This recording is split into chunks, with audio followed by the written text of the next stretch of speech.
Welcome to Fast Talk, the Velo News podcast and everything you need to know to ride like a pro.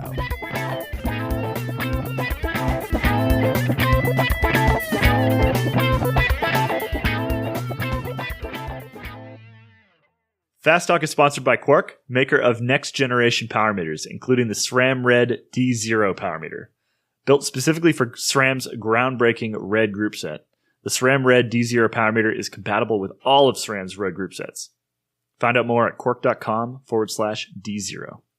Remember, when you are going hard, the gut doesn't work as well, and you don't want to be drawing fluid out of your blood. So really, I'm going to keep saying this, the best products are the ones that are simplest and have just what you need, which is some sugars in a good ratio of glucose to fructose and some electrolytes, and not tons of electrolytes. Anything beyond that, probably not going to help your performance. It's going to put a greater strain on your gut, and it might put a greater strain on the osmotic pressure. Why would you want to do that to yourself?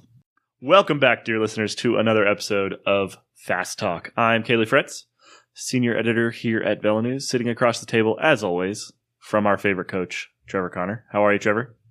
It's our last day of a week of podcast recording. I'm doing great, Kaylee. How are you Trevor's doing? a little bit grumpy. He's been made even more grumpy by some of the things that are sitting on the table in front of us, which you will learn about soon. We also have Dan Cavallari here today, our tech editor. How are you, Dan? I'm doing well, Kaylee. Thanks for having me. You're welcome. You're very welcome. So today we're gonna hit on the hot button topic once again of nutrition. We had an episode about nutrition with Dr. Golia a little while ago. There were some people that emailed in to tell us that they didn't necessarily appreciate some of the science in that episode. You may have heard a brief mention at the beginning that we were not totally confident in some of the science in the episode. Regardless, we're going to hit on nutrition again. This time it's just going to be myself, Trevor, and Dan. Just a bit of background here. So Trevor has a degree in nutrition, among a couple degrees that he has from Colorado State University. Dan does not have a degree in nutrition. He is a top-notch eater of food, though. Knows all about what's edible, what's not edible. Thanks, Grammy. Yeah. Studied both eating and drinking at the University of Italian Americans. Yes. I'm a pro, guys. Well, you are trying to get your Italian citizenship. Isn't there a food component to that? I'm trying to get my weight up to an acceptable Italian-American level. So I got about 30 pounds to go. I think to get your Italian citizenship, it's kind of like a sommelier test, but for pasta, right? Yeah, they don't ask for any birth or death certificates. They put a plate of Italian food. And you have to be able to identify various shapes of pasta and things like that. Yeah, and then you have to eat all of it. And then you have to have an Italian grandmother say, "Why are you so thin?" My grandma does that sometimes. Yeah. Anyway, the goal of today's podcast is to take a look at the difference between food and fuel and to cut through some of the jargon that surrounds on-bike or athletic nutrition. So part of the reason why Trevor is a little bit grumpy this morning, beyond the fact that we've made a whole bunch of podcasts this week and it's currently quite early, is that he was sitting before the podcast began, before our recording began, reading the back of many of the available on-bike nutrition products that Dan has thoughtfully brought in and splayed out on the table in front of us. And he was generally not pleased with what he was seeing. There are definitely some great products out there. There are definitely some less great products out there. Our goal today is less to talk about which ones specifically are good and bad and more just to explain to you what you should be looking for within your on-bike nutrition.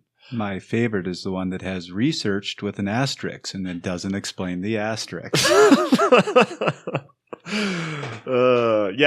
This is very much in Trevor's wheelhouse, and so we're going to be leaning on Trevor for the science side today, and then Dan and I have eaten most of these things, and we can tell you whether a lot of them are actually edible, which is also important because the food that you eat on the bike has to be somewhat edible.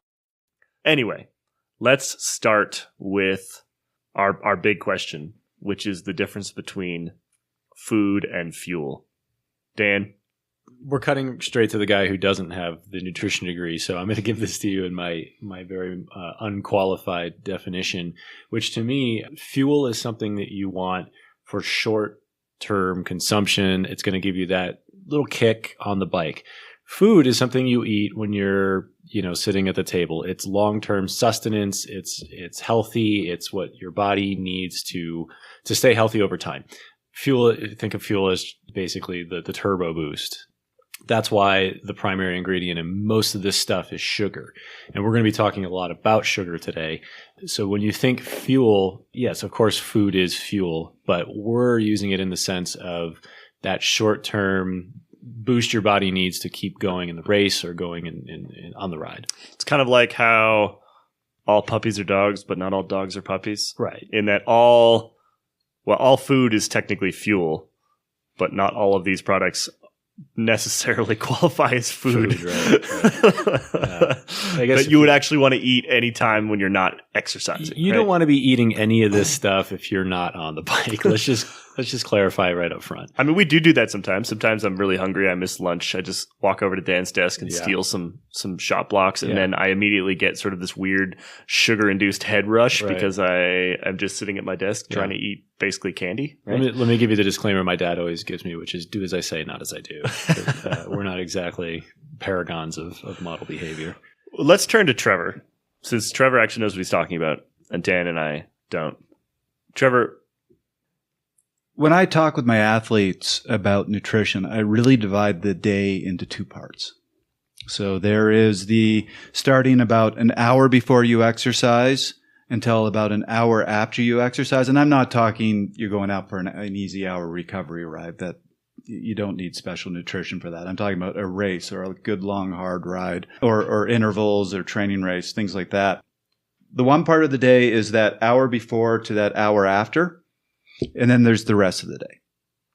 In that exercise window, you are eating for performance. You are eating to prevent fatigue. It is all about what's going to keep you functioning on the bike. The rest of the day is about eating for health. And they're quite distinct, and I'm going to give very different recommendations. There is a physiological basis behind this, and Kayla, you just touched on it when you said, if I'm really hungry and there's some Cliff Blocks or whatever lying around, I'll eat those and I get this big sugar rush. Our bodies try to very tightly control or regulate sugar. We need to maintain a certain level of blood sugar. If it drops too far, that's when you start going dizzy. That's when you pass out. And if it's really bad, you can die from it. Our brains normally function purely on sugar, so they need it. Your brain needs it first. So we have this thing called insulin that regulates our sugar levels. And what happens is most of the cells in our body cannot absorb sugar without insulin.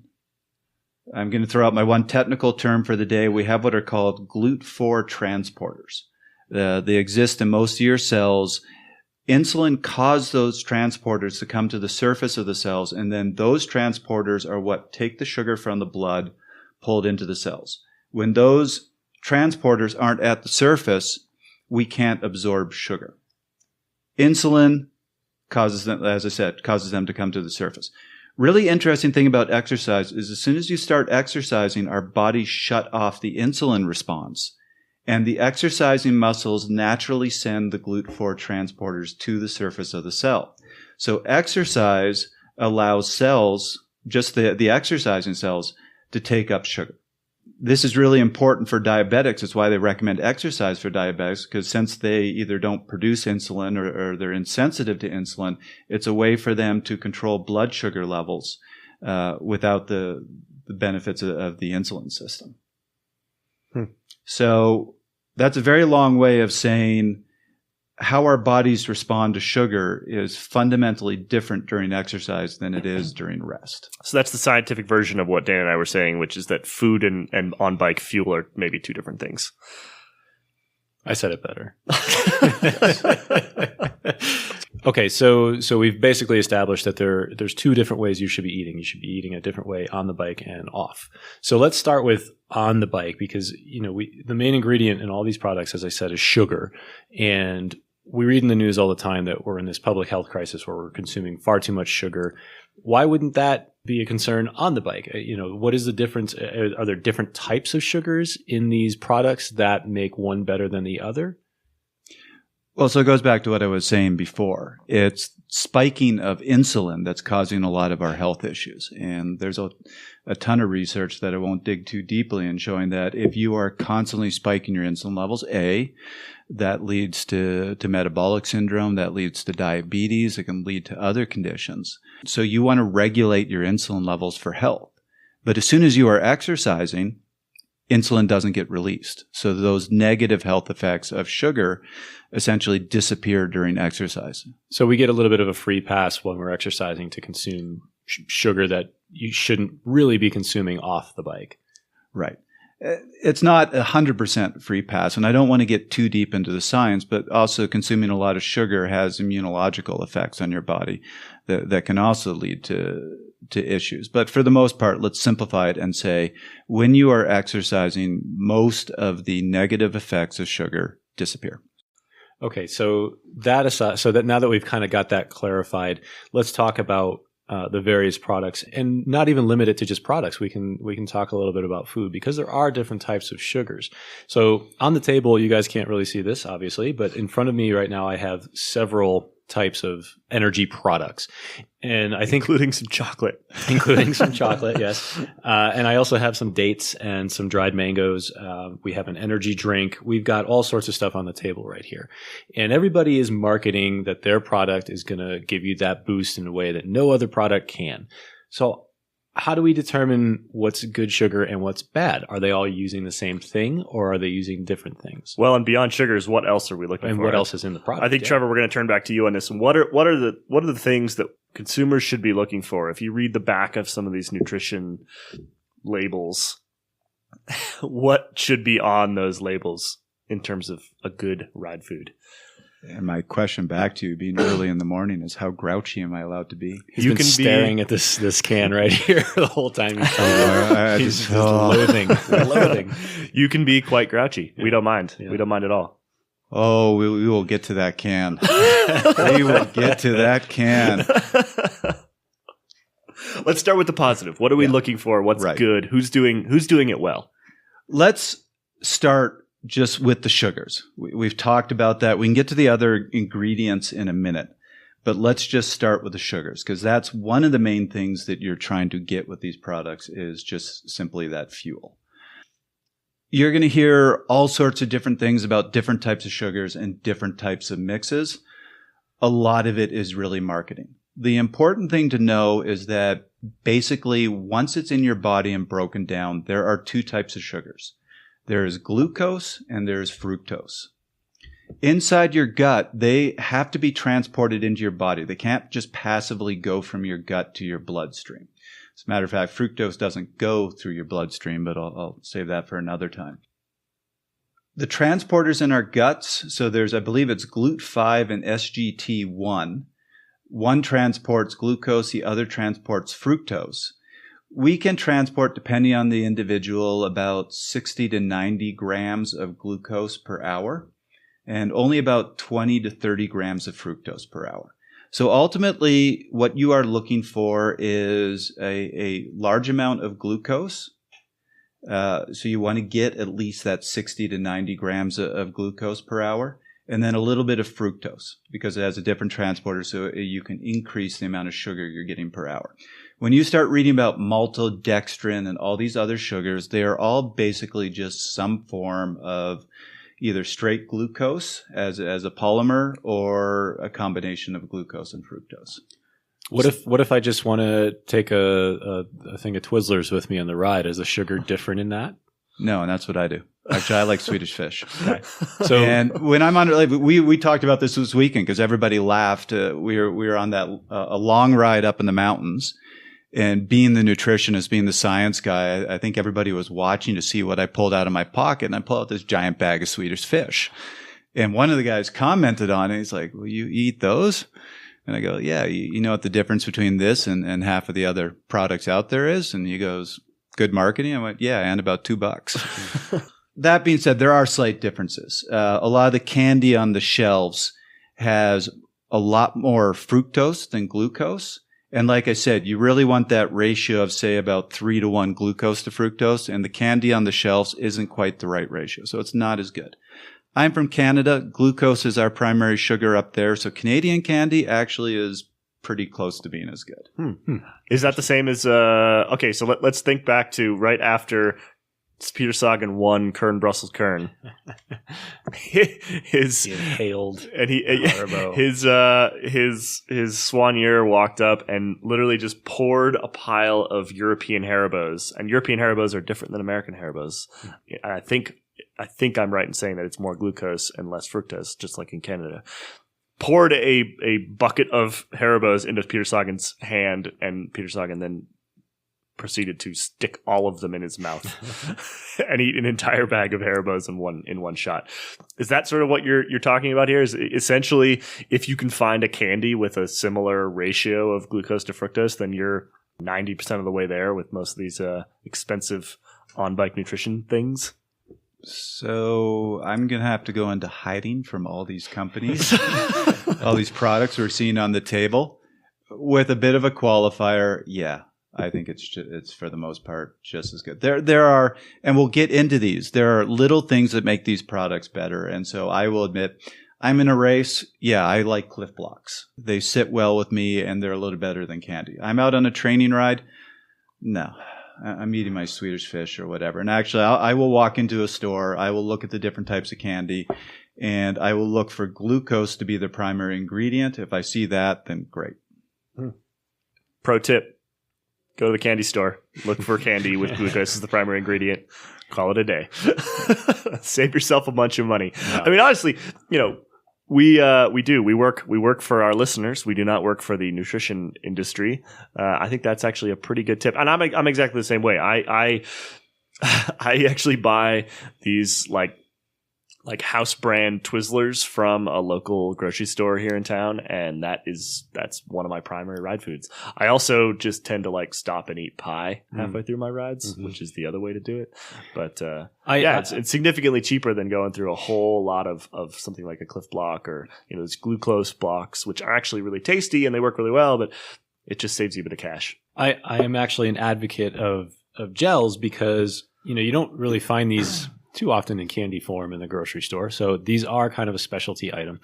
And what I like about them is that it's easy to eat on the ride.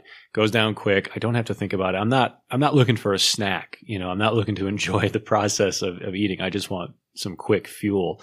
So the gels to me are a little bit set apart from the rest of these products because of the convenient delivery. That might just be a preference thing. I don't know if there's any science behind it absorbing any quicker or anything like that, but just from a pure convenience standpoint, I do like the gels. Yeah, I often used to race with gels, but you could not pay me enough to have one of those things in training, except for to make sure that my stomach can handle it. Right. That's the only reason I would ever have one in training, because they're kind of gross. Trevor, what else should we be looking for? So there is another side to the science that's really important to know about, or two sides of the science that are really important to know about. One is osmotic pressure. And I will try to give you a simple explanation for this.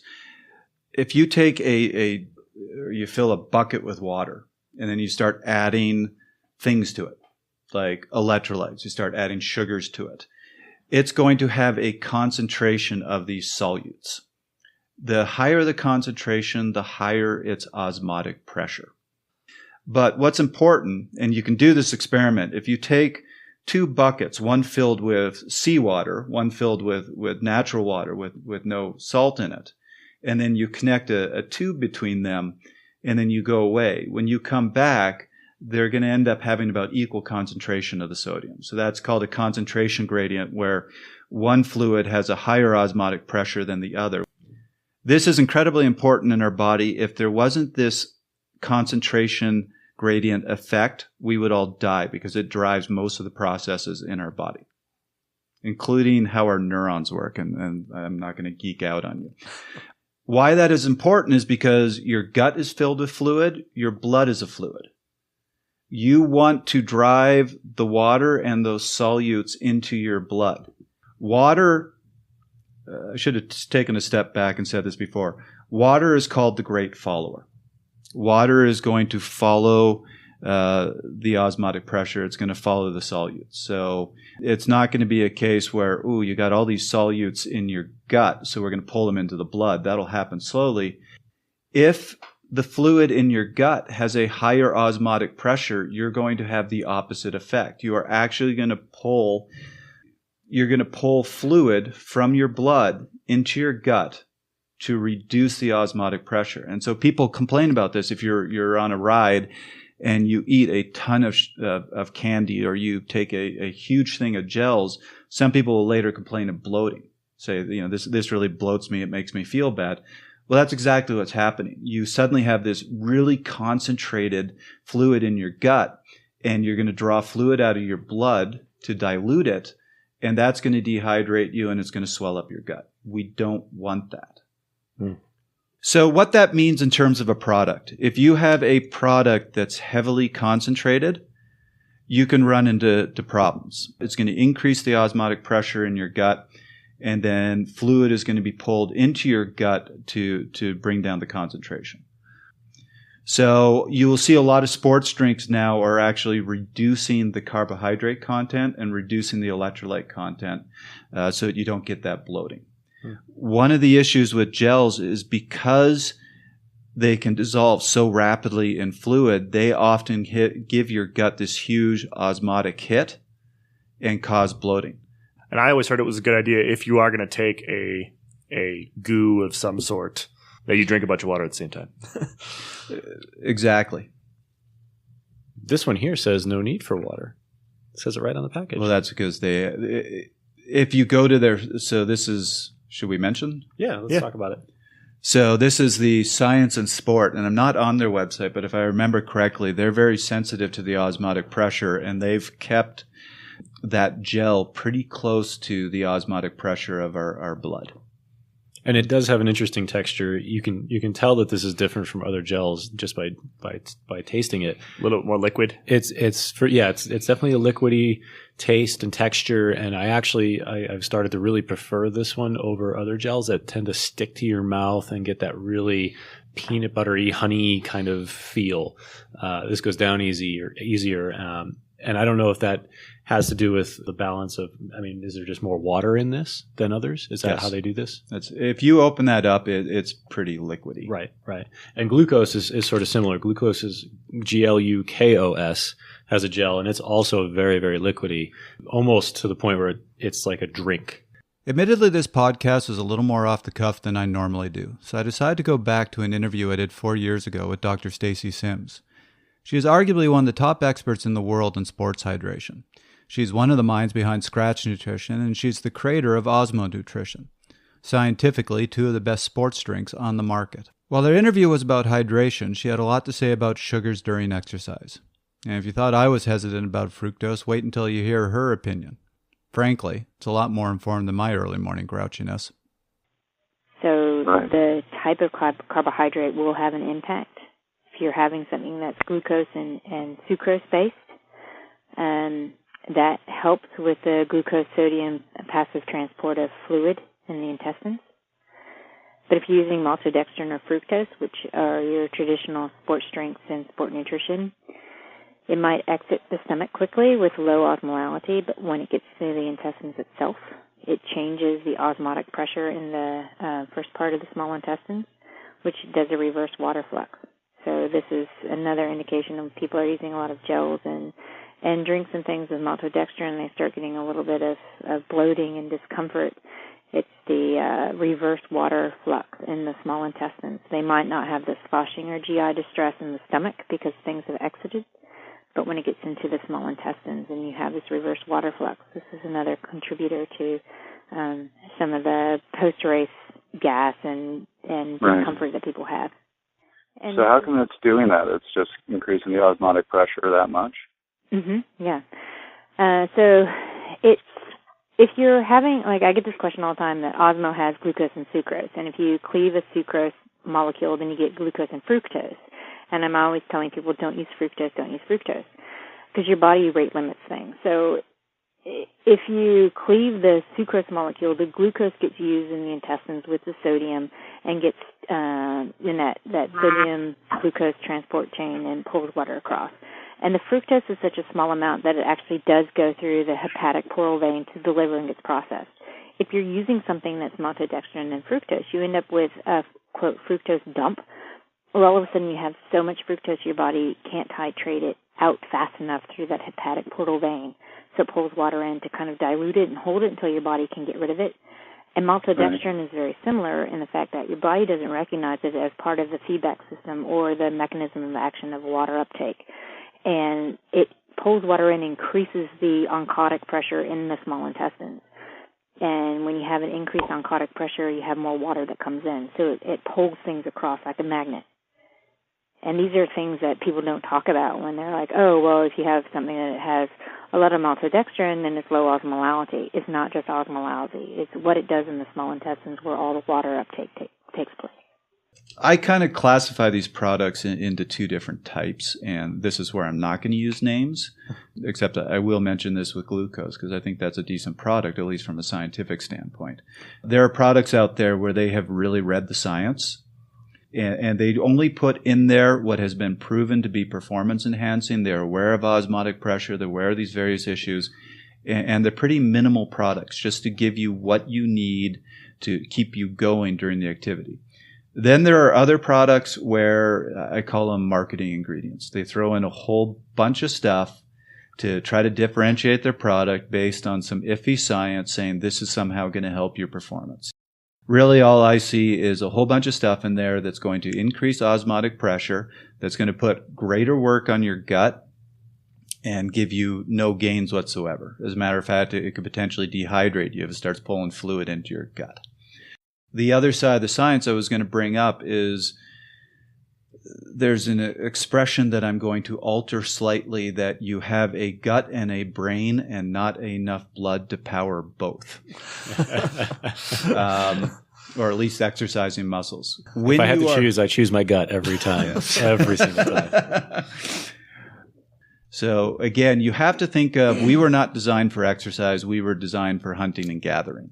And when we are running or working really hard, our bodies think we are running away from a very big lion right now. And it's not too concerned about whether we're able to digest. So it is going to shunt blood away from your gut to your working muscles to give you the best chance of not being dinner, as opposed to digesting dinner.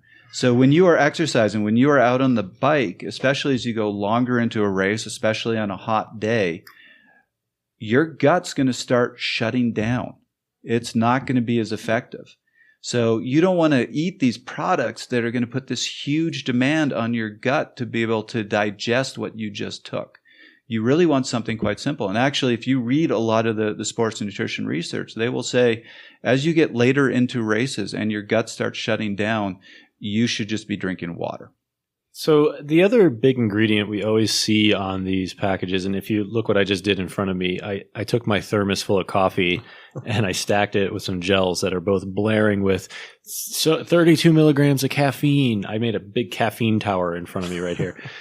Trevor, is there benefits to having caffeine in these products? Do you need the caffeine? And what's the goal behind including caffeine in some of these products?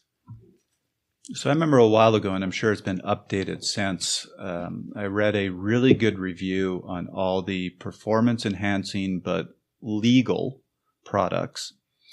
And their conclusion was there are only 3 things that have been proven to be definitively performance-enhancing, and a 4th that is conditionally performance-enhancing. Number 1 on the list, caffeine. Number 2 was creatine, but that's more for strength athletes.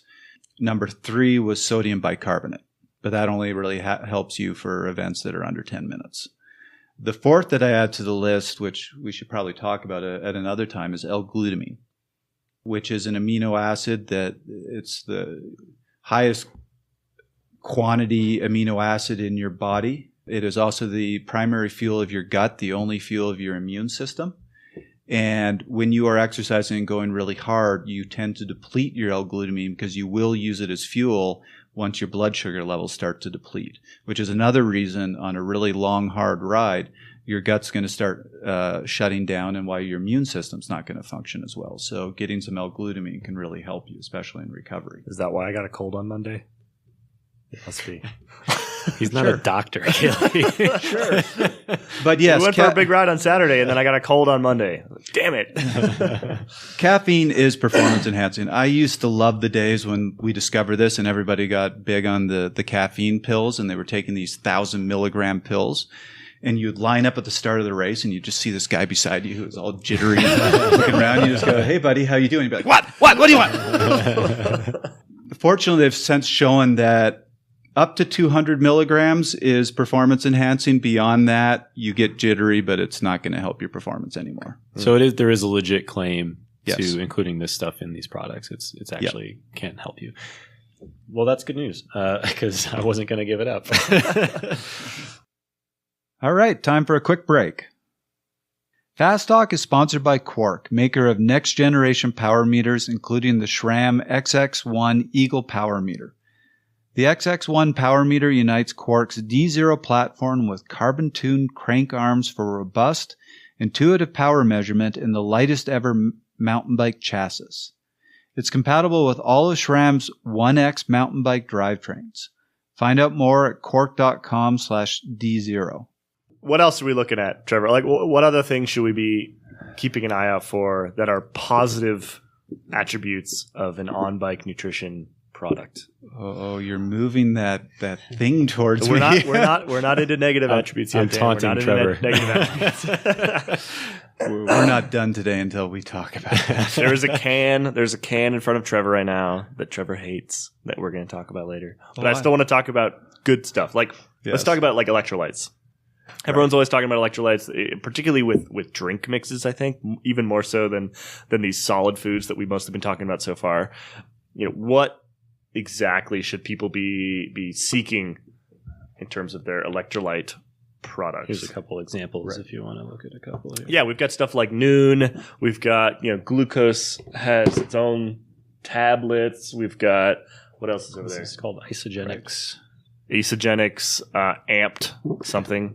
So this is where when I say that candy isn't quite as good, this is one of the places I'm talking about. There is benefits to having electrolytes.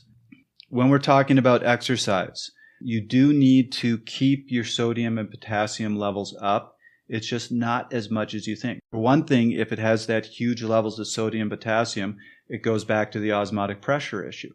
You're going to increase the osmotic pressure in your gut, and you're going to draw fluid out of your bloodstream. You don't want that. The other thing is the way you lose sodium and potassium is in sweat. Sweat is hypoosmotic, meaning it has a lower concentration than your blood. So you don't need to replenish a lot. Worse, because you're losing more fluid in your sweat than sodium and potassium, your blood is going to become more concentrated. Its osmotic pressure is going to go up. So you need to replace proportionally more water than sodium and potassium. And there are a lot of products out there that ignore that. They get into that philosophy of more is better. So we've got twice as much sodium as the other product. You want us. Yeah. It's like, how much can we get in there without it tasting gross, basically? Right. Yeah. And that is not the way to go. Other thing to be aware of is you lose a lot more sodium than potassium because sodium exists primarily in your blood. Potassium exists primarily in your cells. So you don't sweat out a lot. So that's why when you are exercising, you want a lot more sodium than you want potassium. Osmotic pressure is actually a very complex subject, and I was really just giving you the basics. This is Dr. Sims' wheelhouse. So let's hear what she has to say about the effects of electrolytes. So why, with, for example, the sodium, why not just take a ton? Because sodium is in different compounds. So most people associate sodium with sodium chloride, and they think about table salt and that kind of stuff. And if you take too much sodium chloride, the chloride ion disassociates in the intestines and changes the membrane potential, allows intestinal cells to open up, releasing endotoxins, and this can contribute to an increase in core temperature rise because it's a toxin, and also contribute to GI distress and reduces the integrity of the contractile mechanism of the intestine. The other aspect of taking in too much sodium is with water, there's sodium. So if you're ingesting too much sodium, then water is going to come to the sodium that's in the digestive tract. So it's a fine balance. And this is where a lot of triathletes kind of, and to some extent, age group cyclists go awry when they start taking salt tablets. One, they're taking sodium chloride, and two, they're taking a high dose of sodium chloride. When you start, people are trying to take 1 to 3 grams of sodium to match sweat losses, and they start doing that, it's way too much. So the upper end that you should take per hour as a heavy sweater would probably be 1,000 milligrams.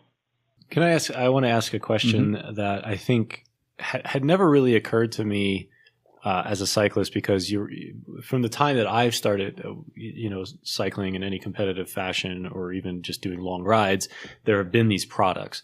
So it never occurred to me to ask the logical question, which is, do we really need these, or is the optimal fuel in food that already exists? I've got dried mangoes here. I've got dates. There's real food that can act as fuel. Are they any better or worse than these products that we consume that are simple sugars?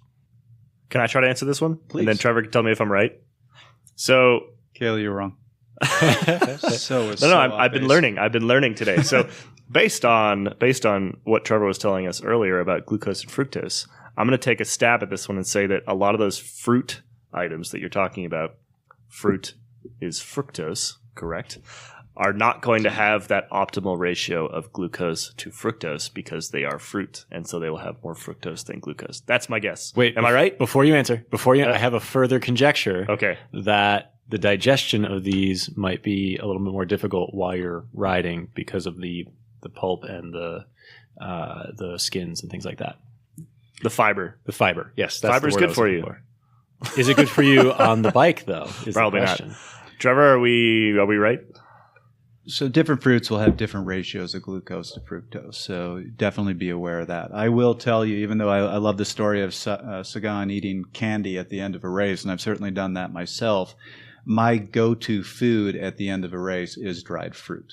Dried fruit is just candy with vitamins and minerals in it, essentially.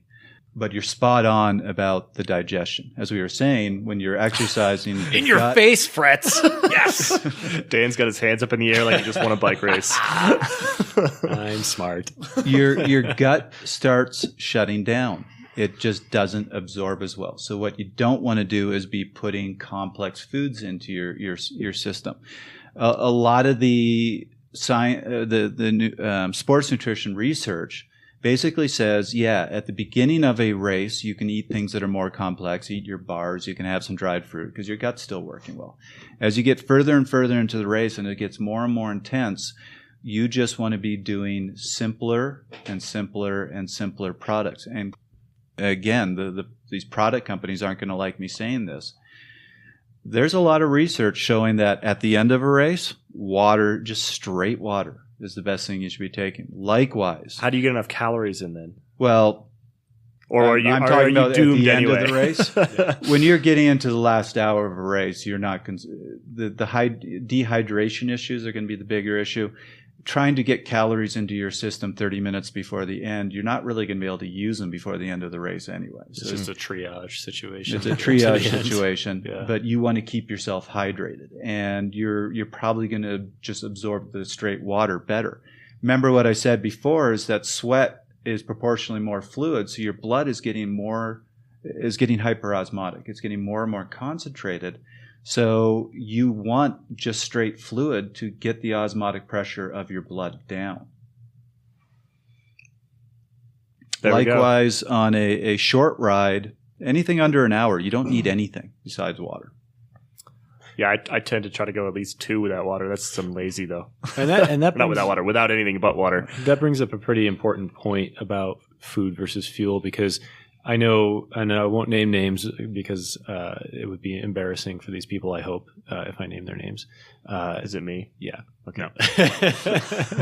You don't really need a lot of this stuff if your ride is going to be short.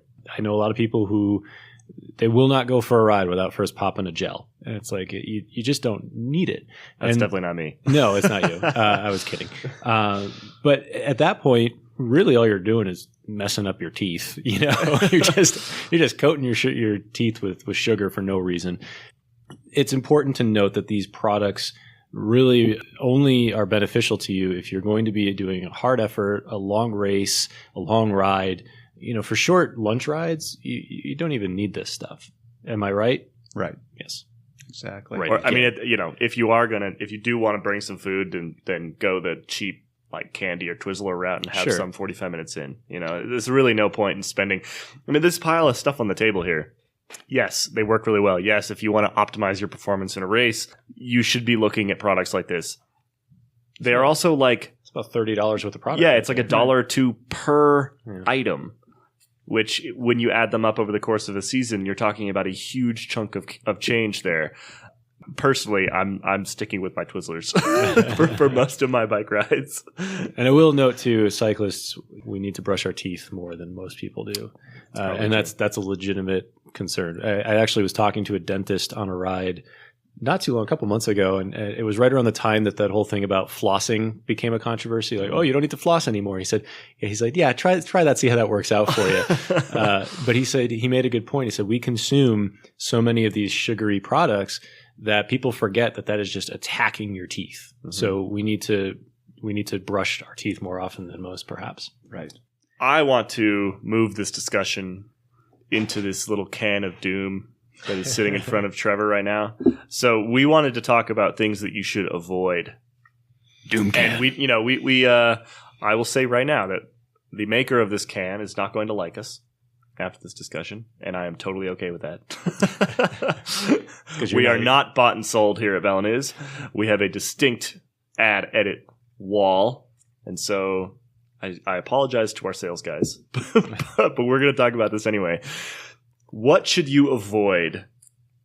And we touched on this already, actually, Trevor, because you were talking about, the companies that just sort of pack their food or drink full of as many sort of hot marketing ingredients as they can. That's definitely something to avoid. But what are those hot marketing ingredients that are not actually going to be beneficial to you? I would say as a general guideline to start with, if you start seeing all these dramatic claims on these products, where they're using tons of words like giving you the fuel you need and power you for your ride and that sort of stuff, be cautious. At least go to their website and see if there's actually any science behind what they're saying, because that's just a big marketing sign for me. You guys want to see Trevor flip out? Hold on. Are you gonna chug this whole thing? Oh no, it's coming down. Here we go. Oh, Dan is gonna be. That was regrettable. So this swig, can is roughly, I think that they're trying to go after. We should say it's called Red Power 20 Elixir is what I have, and the one that Trevor has is the Power Elixir. This is a company owned by Michael Ball of rock racing fame, and a box showed up here at the office maybe a month and a half ago or something like that. And it actually doesn't taste that bad. I would put it in a similar category as like a Red Bull or Monster Energy or something like that, where they do have a lot of claims on the front of this thing.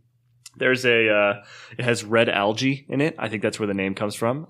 Trevor, perhaps we can have a brief discussion of whether red algae is I spent 15 minutes before this podcast trying to find anything on red algae. I once spilled some sushi in my water. The only thing I can think is certainly in the nutrition world, there's a love of seaweed and algae because they tend to be very nutrient packed.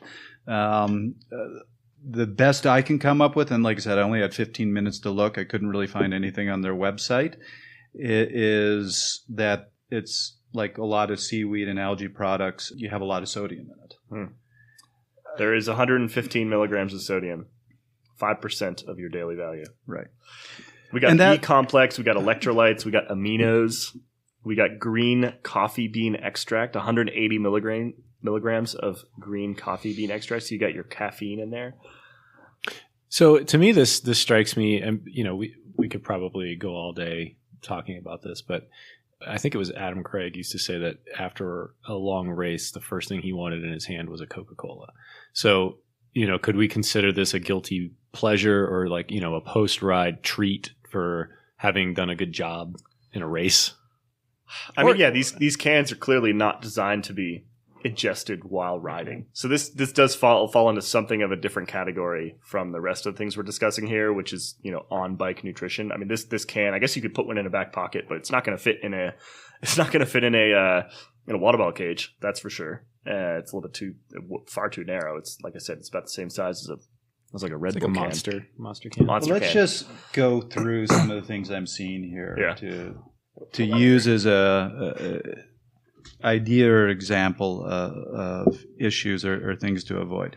So number one, going to the ingredients list. Number one, carbonated water. Fine. I wouldn't want to drink carbonated water in a race. Number two, crystalline fructose. So their sugar is fructose, and we already talked about that you want primarily glucose. So that's an issue right there. Wait, what's erythritol? What is erythritol? That's the second thing. Erythritol is a long word that you put on the side of a can. Hold on, we're going to Google this. Erythritol. I don't even see that on my. That's on the. That's only in mine. Okay, that's I didn't not in see yours. that before. Well, mine's got the 20. Mine's power 20. Yours is just power. That must be the 20. I've got 20 erythritols. I'm going to let you look that one up. But here's some of the things. First of all, again, when we're talking food versus fuel, something I see a lot is products really saying, well, ours is better because it's all natural. So we have honey versus mixes of sugar. Honey is sugar.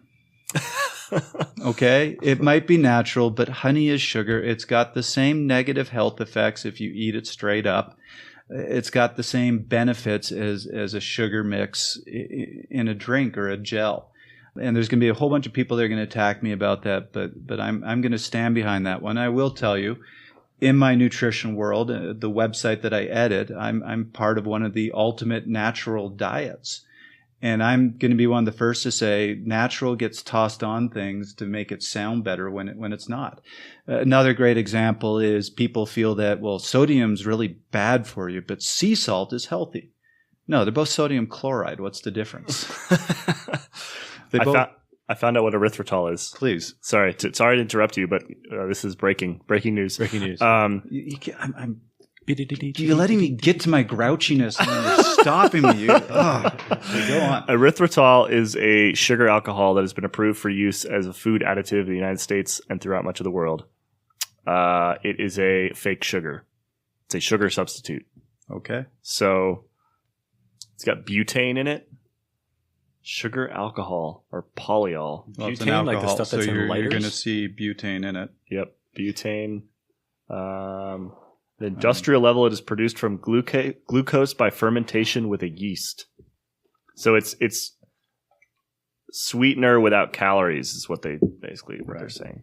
So anyway, I'm probably going to have a whole bunch of chemists call in on this one because it's been 7 years since I've done organic chemistry, but I believe an alcohol is defined as having a butyl ring, but it's got butane in wrong. It. So we have the Wikipedia page. Erythritol on human digestion enters through the small intestine. 10% enters through the colon. Does not normally cause laxative effects. That's good. I want that in my drink. Anyway, let's continue with our discussion of these ingredients. So we figured out what erythritol is. It's just a sweetener, right. Followed by crystalline fructose in mine. Your crystalline fructose is the second ingredient on yours here. So let's look at some other things. Again, I'm seeing this red marine algae. I see the green coffee bean extract. I've seen a whole bunch of products that have things like this. And yeah, I will... If one of my athletes asks me, I'll dig into the science, and every once in a while you might see something in a study that it helps performance a little bit, but for the most part, I'm going to try to avoid that stuff unless there's a lot of science saying, yeah, this stuff is beneficial. Another thing that you will see in a lot of products is they try to throw in tons of vitamins and minerals and amino acids because they're important for health. Yes, that's true. So this one has all the B vitamins. It has the amino acids. You do need those. And when you are vitamin B deficient, you are going to be fatigued. You're not going to be able to perform very well. But the argument I'm going to give is, to use an analogy, stretching helps recovery. But should you be stretching in the middle of a race? Maybe not. Right.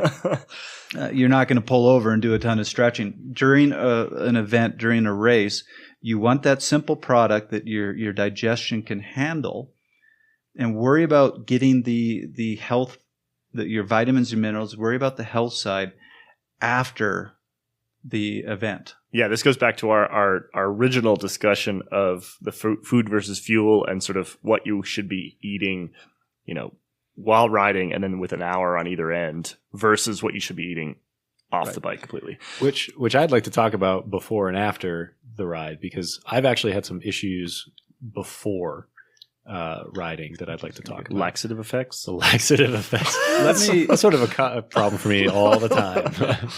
Before we get there, let me cover one other, because there's a lot of products out there now that are trying to they love to get the branched chain amino acids into the product. They talk about, well, you need protein in your fuel during an event. And as a matter of fact, there was this product up in Canada that I had to bite my lip on a lot, but it was the ultimate marketing product ever.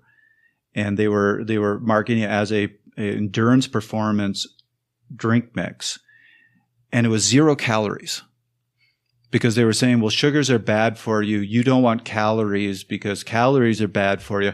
So here's an endurance product that actually has 0 calories, which why would you ever want that in a race? And they replaced all those carbohydrates with branched chain amino acids, because that's what you need in an endurance event. And yeah, I wish you could see Trevor's facial expression right now. It killed me. How can we? It killed me. It's like Oscar the Grouch combined with the Cookie Monster when you just took his cookies away. Yeah. But going to the amino acids, there were some studies back about 10, 15 years ago, maybe now, where they compared a sports drink that had a 4-to-1 ratio carbohydrate to protein up against a straight carbohydrate drink mix. And you saw performance enhancement. Can't remember if it was performance enhancement or just a longer period of time before they fatigued in the athletes that drank the 4-to-1 mix. So that became really, really popular. There's a lot of products out there that use that 4-to-1 mix. I will admit, I drink Accelerate, which is a 4-to-1 mix. I just really like the taste. Which is half the battle. And there's actually, there was a huge study on that compared all the different sports drinks, and their conclusion was the best sports drink is the one that you like. Because if you like it, you will drink it. If you don't like it, you will not drink it. I think that's why a lot of people are big fans of Scratch, because it's really tasty. It's really tasty. Yeah.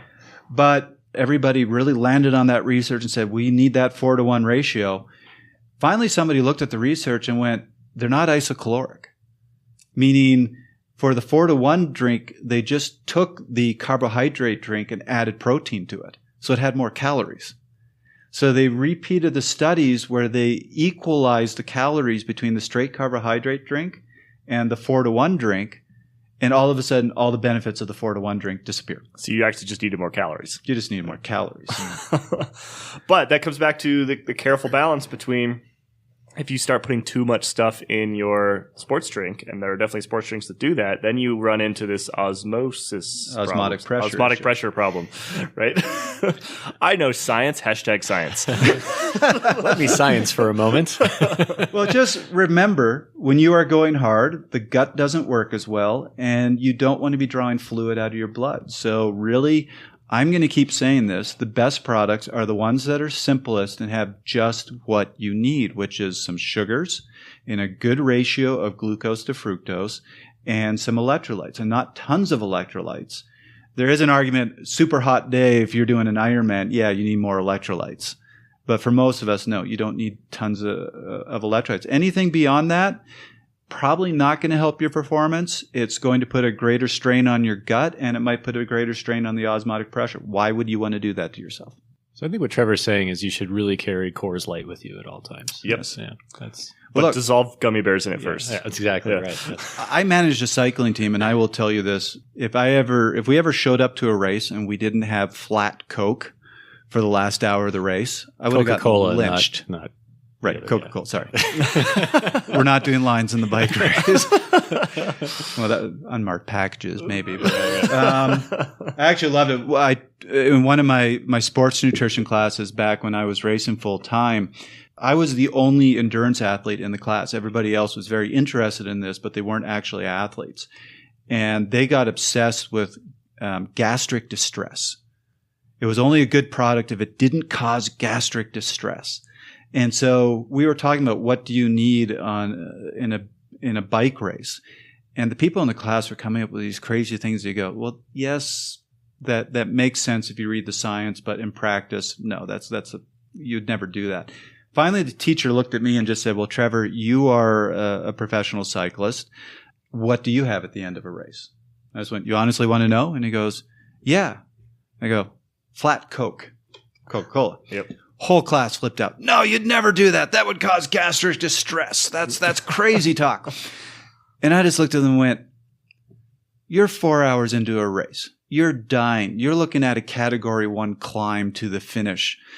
All you're trying to do is suffer to the top of that race. Do you really care if you're a little gassy? Yeah, I will say that I had a can of Coke save my ass last time I did Leadville. Yeah. Got a can of Coke about 10 minutes before Powerline, which is about probably an hour and a half from the end of the race itself. And I was probably not going to make it up Powerline without that can of Coke. And I ended up, finishing pretty well. That's what they were handing out at the Pinarello Grand Fonda. You get to an aid station, it's these grandmothers handing out orange slices and Pepsi. I was like, you are my hero. This is exactly what I needed. This comes back to what we were talking about earlier, which is, you can replace a lot of these fancy, energy chews and energy drinks with much cheaper, sort of generic options. Yes, maybe you don't get 100% of the same benefits, but you can get most of the way there. And sometimes if it's tastier, that's the big thing for Coke for me is like 5 hours into Leadville. That's really all I wanted was a Coke. Same thing. Yeah. It's quick, it's easy. And then you down the whole thing and you're better off, right? If we could switch to something that I am a champion endurance athlete in, and that's eating off the bike. Like I said, I've had issues with fueling up before a ride. And the problem that I have is, despite it doesn't seem to matter what food I eat before a ride, I always get that stomach stitch about 30 minutes into the ride. So what's going on there? What should I eat before a ride? And what should I eat immediately after a long ride? Now, is this in all events or is it ones that start hard? We're talking about performance. So we'll say a racing situation. I'm not sure.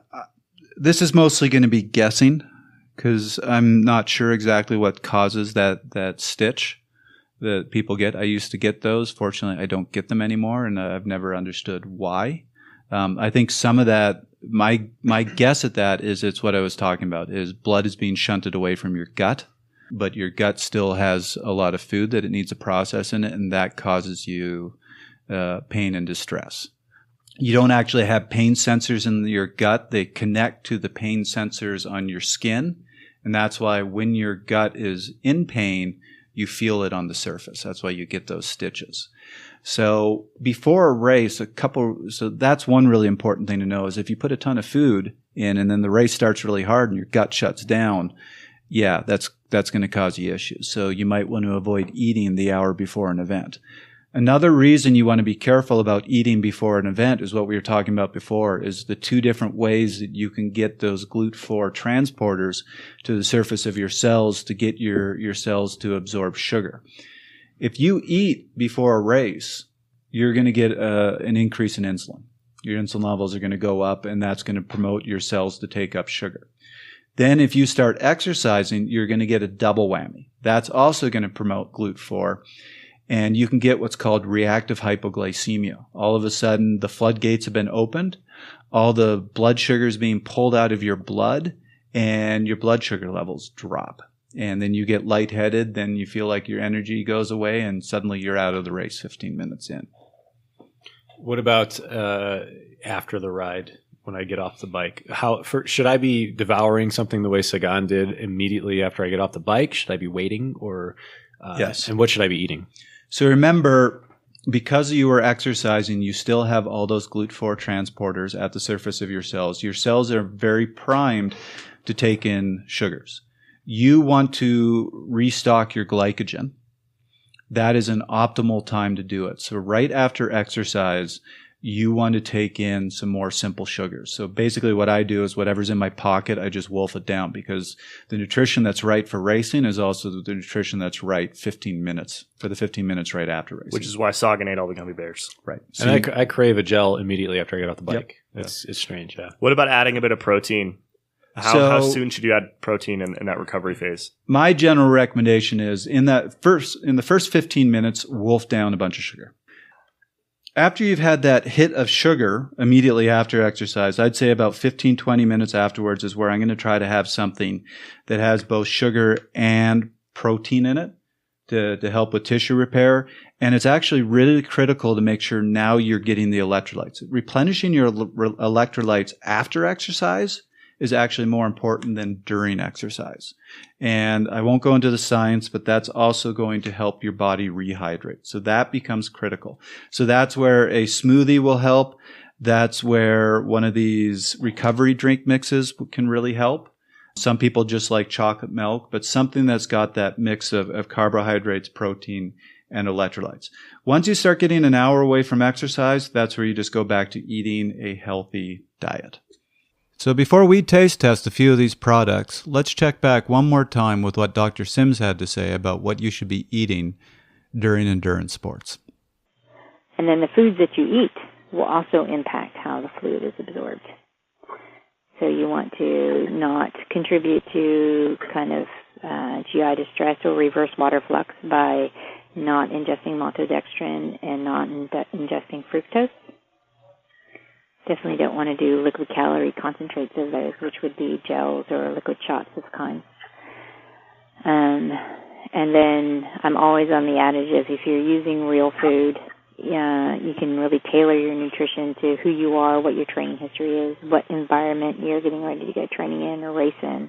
If it's altitude, if it's hot, if it's low intensity, if it's high intensity, if it's short duration, if it's high duration. So all these things you can tailor with your food and fueling needs. I think that the two biggest things, if people would change just two things, they would have so much more out of their training and racing. And first thing is eliminating gels and things that have maltodextrin and fructose base. And then the second thing would be eliminating sodium chloride tablets. Well, bottoms up, boys. Let's all test the gel. Everybody, open your So gel. yeah, to finish off today's episode, Dan has handed us each a gel. I have a Honey Stinger vanilla. What do you have, Dan? I have the Science and Sport tropical flavor Go Energy. What about you, Trevor? I have Amped Fuel Apple that says what the other ingredients are, but nowhere does it list the primary ingredients. All right. My Honey Stinger contains organic tapioca syrup, organic honey, water, potassium, vanilla, citric acid, sodium chloride. I have that. It's pretty exciting. I have some of those. I have maltodextrin All right, too. let's down this All right, stuff so and see how it is. in one word, when you finish, just a one-word description of your experience with this gel. Okay. Kaylee, go. That's actually pretty good. Yeah, no, good job, Honey Stinger. It's not gross. Trevor? Trevor's making his Oscar the Grouch face again. I can feel the apple. I can feel the... You made that sound really creepy. Oh, man. I mean, these things are really not good off the bike. But this one's actually, mine's not bad. Mine's not bad, I will say. Yeah. The Science and Sport, I give it a medium bueno. A medium bueno? A medium bueno. It's not bad. I wouldn't want to just eat it, but... So that's the one that's kind of like liquidy, right? Yeah, it's got kind of a osmotic pressure optimized. Yeah. It says it right on there. No need for water. Ever. You don't ever have to drink water again. Okay. Well, that was another episode of Fast Talk. As always, we love your feedback. You can email us at webletters@competitorgroup.com. You can subscribe to Fast Talk on iTunes, Stitcher, SoundCloud, and Google Play. And be sure to leave us a rating and a comment while you're there. Also, while you're there, check out our sister podcast, the Velo News Podcast, which covers news about the week in cycling. You can hear me. Actually, yeah, I'm the only one in this room that's on that one. You can hear me share my thoughts during that podcast as well.